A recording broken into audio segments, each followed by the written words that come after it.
Oke, langsung aja kita mulai pembahasan kali ini. Kita bakal bedah satu krisis global yang lagi panas-panasnya. Dan ada satu temuan akademis yang dijamin bakal bikin Anda mikir dua kali soal gimana pasar sebenarnya bereaksi. Kalau selama ini Anda mikir ketegangan global itu otomatis bikin pasar saham hancur lebur, wah, siap-siap aja terkejut sama apa yang dibongkar oleh data kita kali ini. Coba perhatikan angka ini, 17.180. Ini bukan sekedar angka acak ya. Di April 2026, ini adalah rekor tertinggi yang sejujurnya cukup bikin merinding. Angka ini nunjukin betapa masifnya tekanan yang lagi ngehajar rupiah kita terhadap dolar AS. Ibaratnya, ini bukan fluktuasi harian biasa, tapi level tertinggi sepanjang masa yang sukses bikin panik banyak trader dan pengamat ekonomi di luar sana. Terus apa sih biang keroknya? Menurut analisis VT Markets, krisis ini dipicu sama kombinasi beberapa hal yang lumayan brutal. Pertama, ketegangan di Timur Tengah yang makin eskalatif itu bikin harga minyak dunia terbang. Buat negara net importir kayak Indonesia, ini beban berat banget. Bayangin aja, defisit migas kita tembus 18 miliar dolar. Belum lagi ada pelarian modal gede-gedean ke aset-aset safe haven di Amerika Serikat. Ujung-ujungnya, Bank Indonesia harus rela ngelepas cadangan devisa sampai 5 miliar dolar cuma buat nahan gempuran ini. Efek dominonya nggak berhenti di situ, imbal hasil atau yield obligasi pemerintah kita yang tenor 10 tahun langsung melonjak tajam ngelewatin angka 7,8%. Kenapa ini penting buat kita perhatiin? Karena lonjakan ini jadi bukti nyata kalau investor asing lagi agresif banget buang barang mereka, terus nukerin duitnya keluar dari rupiah. Arus keluar ini benar-benar nyiptain demand dolar yang luar biasa besar. Tapi tunggu dulu, sebelum kita buru-buru menyimpulkan kalau ini kiamat finansial, kita harus lihat siapa petarung kelas berat yang lagi nahan semua tekanan ini.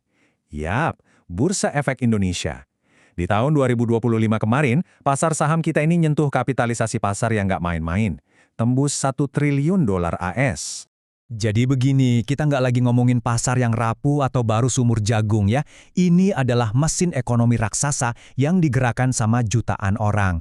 BEI pegang status sebagai pasar terbesar di ASEAN, punya 956 perusahaan tercatat, dan coba bayangin, 19 juta investor aktif.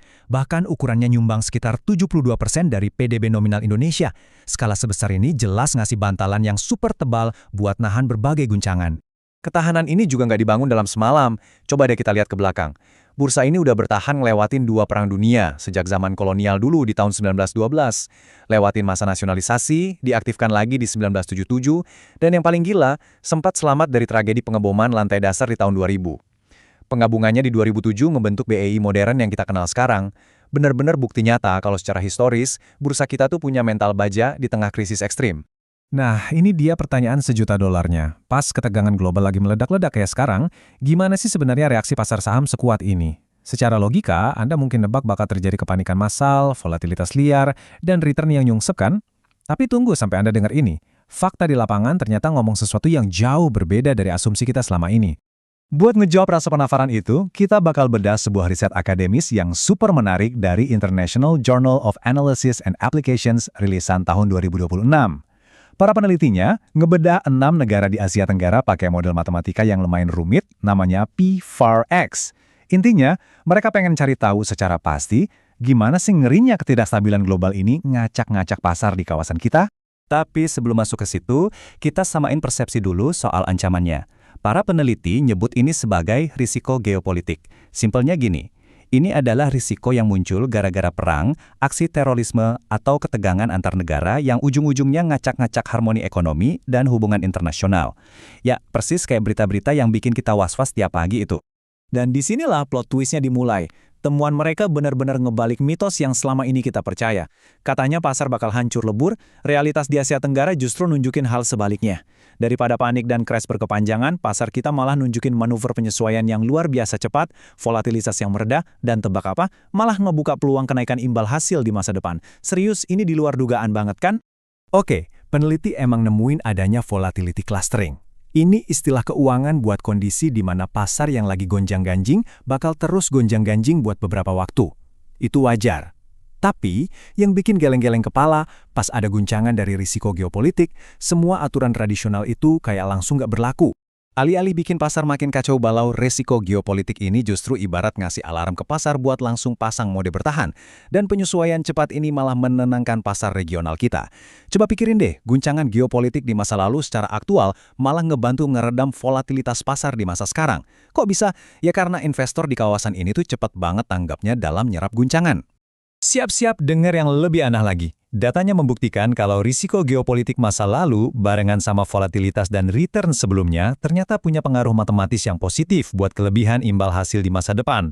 Kelihatan kan angka 0,0217 buat leg GPR itu? Artinya ketegangan geopolitik secara harfiah malah ngebantu nyiapin panggung buat keuntungan pasar di periode selanjutnya. Gila kan? Ketegangan malah jadi bensin buat profit. Temuan luar biasa ini bawa para peneliti ke satu kesimpulan besar. Mereka ngibaratkan pasar-pasar di Asia Tenggara ini, termasuk Indonesia, layaknya sebuah spons raksasa. Spons ini rela nyerap pukulan telak pas krisis pertama kali meledak. Tapi sedetik kemudian, mereka langsung ngubah energi guncangan itu buat jadi pondasi pemulihan dan stabilitas yang baru. Biar lebih kebayang, mari kita bedah cara kerja spons pasar ini selangkah demi selangkah. Pertama, krisis pecah di tingkat global. Kedua, alih-alih panik buta, investor regional kita tuh langsung mikir taktis, adaptasi, dan geser posisi portofolio mereka secepat kilat. Ketiga, manuver reposisi massal inilah yang secara aktif ngeredam gejolak pasar. Dan yang keempat, terciptalah kondisi fundamental baru yang justru ngasih ruang buat imbal hasil lebih tinggi ke depannya. Jadi, global shock itu bukan sekedar ancaman, tapi malah jadi katalis. Fakta-fakta ini akhirnya ninggalin kita dengan satu pertanyaan yang lumayan provokatif nih buat direnungin. Gimana kalau ketegangan global yang bikin banyak orang di luar sana ketakutan dan lari justru adalah elemen yang sama yang lagi nyiptain peluang paling cuan buat mereka yang tetap tenang dan fokus? Ini pengingat yang luar biasa banget kalau data dan logika bahkan selalu menang ngelawan kepanikan emosional. Coba renungkan ini buat strategi portofolio Anda ke depannya. Oke, sampai jumpa di pembahasan kita berikutnya ya.